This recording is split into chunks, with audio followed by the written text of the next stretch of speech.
संगठन समिति के पदाधिकारियों को, बंधुओं को, भाइयों को, पूरे के पूरे गैरतगंज वासियों को, राम भक्तों को बहुत बहुत बधाई हो। मैं आप सबको साधुवाद देती हूँ। जो लोग अयोध्या नहीं जा पाए वो 5 दिन तक यहीं बैठकर कथा सुने। आपके रामलला के दरबार में आपकी हाजिरी लग गई।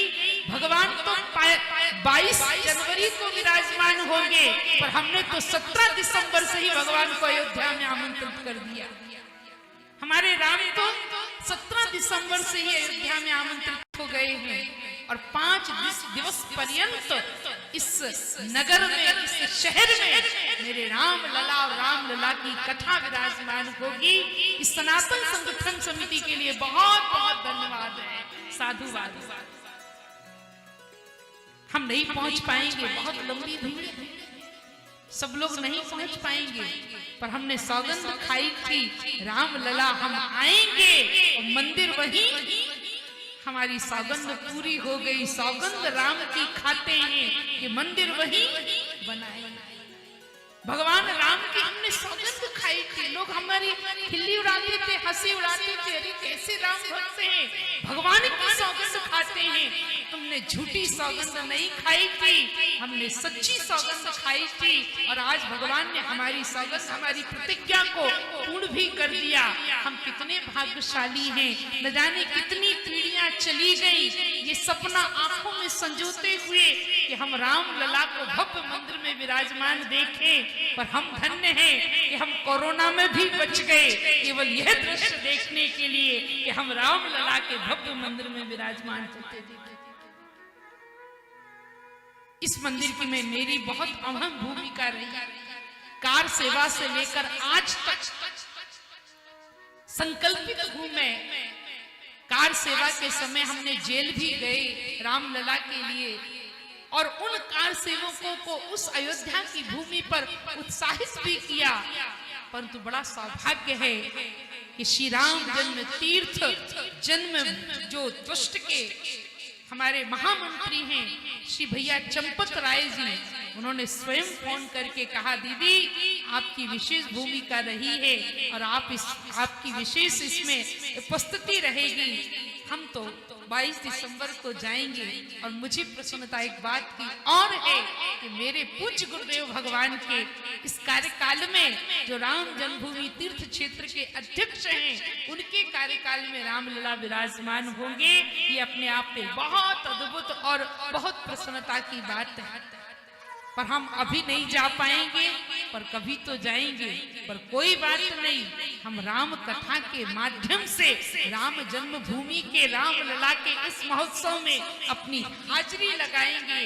बहनों भाइयों, जो लोग आज आए हैं और लोगों को भी साथ लाइए और कहिए हम यही अयोध्या बनाएं और यही भगवान का उत्सव मनाएं।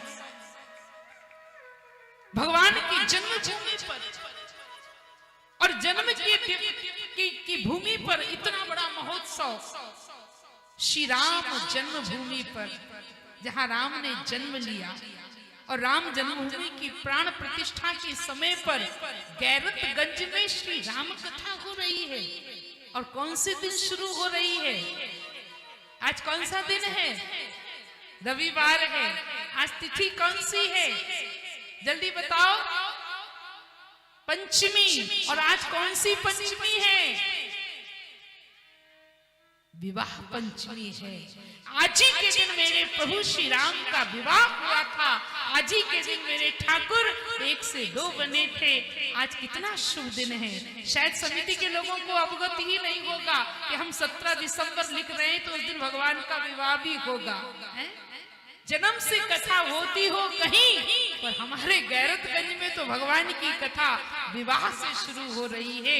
आज ही के दिन भगवान राम अयोध्या से मिथिलापुरी गए थे और हमारा सौभाग्य है कि हम केवल अयोध्या की यात्रा नहीं कर रहे हैं, बल्कि हमारी यात्रा मिथिला से शुरू हो रही है, जनकपुरी से शुरू हो रही है, जहां शहनाइयां बज रही हैं, नगाड़े बज रहे हैं, मंगल महोत्सव मनाया जा रहा है और राम जी दूल्हा बनकर जहां विराजमान हैं। बोलिए दूल्हा सरकार की जय हो।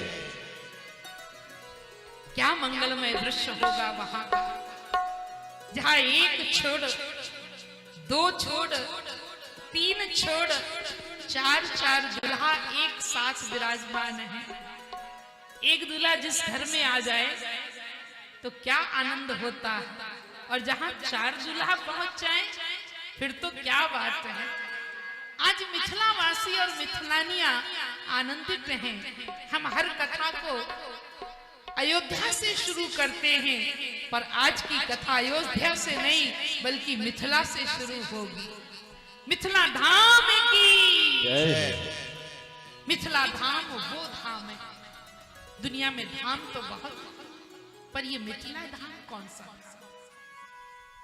ये मिथिला क्यों प्रसिद्ध है? ये मिथिला की भूमि क्यों सिद्ध है?